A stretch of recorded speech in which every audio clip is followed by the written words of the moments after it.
Hello everyone, welcome to Sri Bala Vantalu. ఈరోజు rice కానీ అటుకులు కానీ లేకుండా మిల్లెట్స్తో హెల్తీ రెసిపీస్ని ప్రిపేర్ చేసుకుందామండి. డైట్లో ఉన్నవారు, డయాబెటిక్ వారు కూడా హ్యాపీగా ఈ రెసిపీస్ని తీసుకోవచ్చు.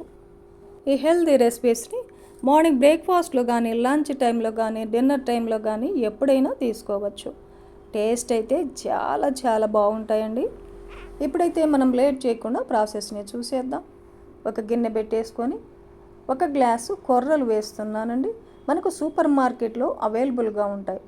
అదే గ్లాస్తో హాఫ్ గ్లాసు మినపగుళ్ళను వేస్తున్నాను. హాఫ్ టేబుల్ స్పూన్ మెంతులను కూడా యాడ్ చేసుకుందాం.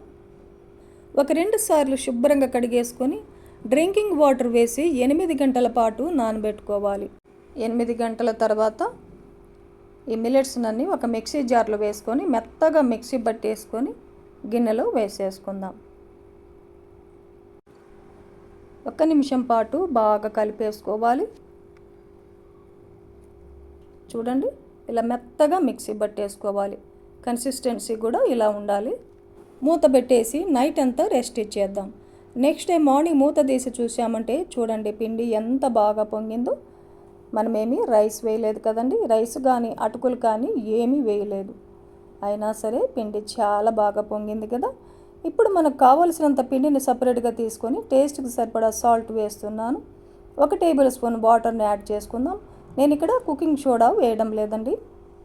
కుకింగ్ సోడా వేయకపోయినా కూడా సాఫ్ట్గా స్పాంజీ లాగా వస్తాయి ఇడ్లీలు. మనకు ఎన్ని ఇడ్లీలు కావాలో అన్ని ప్లేట్లను పెట్టేసుకొని ఆయిల్ని కానీ నెయ్యిని కానీ గ్రీస్ చేసుకోవాలి. పిండినంతా నింపేసుకుందాం. ఇంకో పక్క ఇడ్లీ పాత్రలో ఒక 2 కప్పుల వాటర్ వేసేసుకొని వాటర్ బాయిల్ చేసుకోవాలి.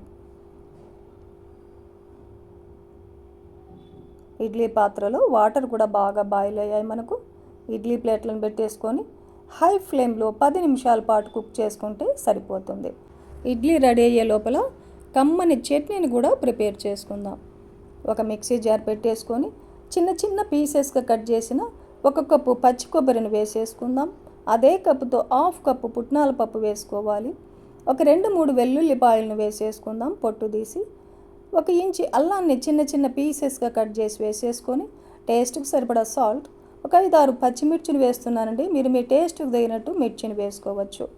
మిక్సీ పట్టేసుకొని ఇంకో గ్లాస్ వాటర్ని యాడ్ చేసుకొని ఇంకొకసారి మిక్సీ పట్టేసుకుందాం. మెత్తగా మిక్సీ పట్టుకున్న ఈ చట్నీనంతా ఒక గిన్నెలో వేసేసుకుందాం.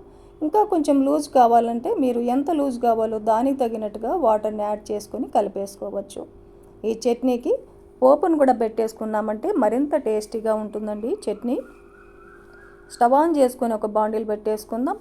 1 టేబుల్ స్పూన్ ఆయిల్ వేసేసుకొని ఆయిల్ హీట్ ఎక్కిన తర్వాత ఒక హాఫ్ టేబుల్ స్పూన్ ఆవాలు, హాఫ్ టేబుల్ స్పూన్ జీలకర్ర, హాఫ్ టేబుల్ స్పూన్ మినపగుళ్ళు, ఒక 2-3 ఎండుమిర్చిని తుంచేసి అలా వేసేసుకొని కొద్దిగా ఫ్రెష్ కరివేపాకును కూడా వేసేసుకొని వేయించేసుకుందాం.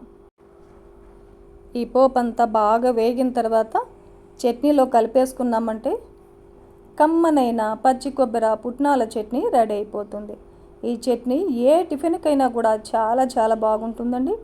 ఈ లోపల మనకు ఇడ్లీ కూడా రెడీ అయిపోయింది. వెంటనే తీయకుండా ఒక 2 నిమిషాల పాటు అలా రెస్ట్ ఇచ్చి తీసామంటే ఇడ్లీ ప్లేట్లకు అంటుకోకుండా చాలా బాగా వస్తాయండి. చూడండి, రైస్ కానీ అటుకులు కానీ ఏమి వేయకపోయినా కూడా సాఫ్ట్గా ఇడ్లీలు చాలా బాగా వస్తాయండి. సేమ్ బ్యాటర్తో క్రిస్పీ దోశని కూడా వేసేసుకుందాం. స్టవ్ ఆన్ చేసి దోశ ప్యాన్ పెట్టేసుకొని వాటర్ని స్ప్రింకిల్ చేసి టిష్యూ పేపర్తో రుద్దేసి దోశ వేసేద్దాం. ఎంత పలచగా కావాలంటే అంత పలచగా దోశ బ్యాటర్ని స్ప్రెడ్ చేయవచ్చు. చాలా చాలా బాగా వస్తాయండి. దోశ పచ్చిదనం పోయిన తర్వాత ఆయిల్ కానీ నెయ్యిని కానీ వేసేసుకోవాలి. దోశ ఒకవైపు వేగిన తర్వాత రెండవ వైపు కూడా దోశని తిప్పేసుకుందాం. వావ్, చూడండి ఎర్రగా దోశలు ఎంత బాగా వస్తున్నాయో. క్రిస్పీగా కమ్మగా ఉంటాయి. ఈ దోశ బ్యాటర్తో ఎన్ని రకాల దోశ రెసిపీస్నైనా ప్రిపేర్ చేసుకోవచ్చు. మన ఛానల్లో రైస్ కానీ అటుకులు కానీ లేకుండా మిల్లెట్స్తో చాలా రకాల రెసిపీస్ ఉన్నాయండి. ఈ ప్రాసెస్లో మీరు కూడా ఇంట్లో ప్రిపేర్ చేయండి. ఈ హెల్తీ రెసిపీస్ని మార్నింగ్ బ్రేక్ఫాస్ట్లో కానీ, లంచ్ టైంలో, డిన్నర్ టైంలో ఎప్పుడైనా తీసుకోవచ్చు. ఈ వీడియో నచ్చితే లైక్ చేయండి, షేర్ చేయండి, సబ్స్క్రైబ్ చేయండి. థ్యాంక్ యూ అండి. Thanks for watching.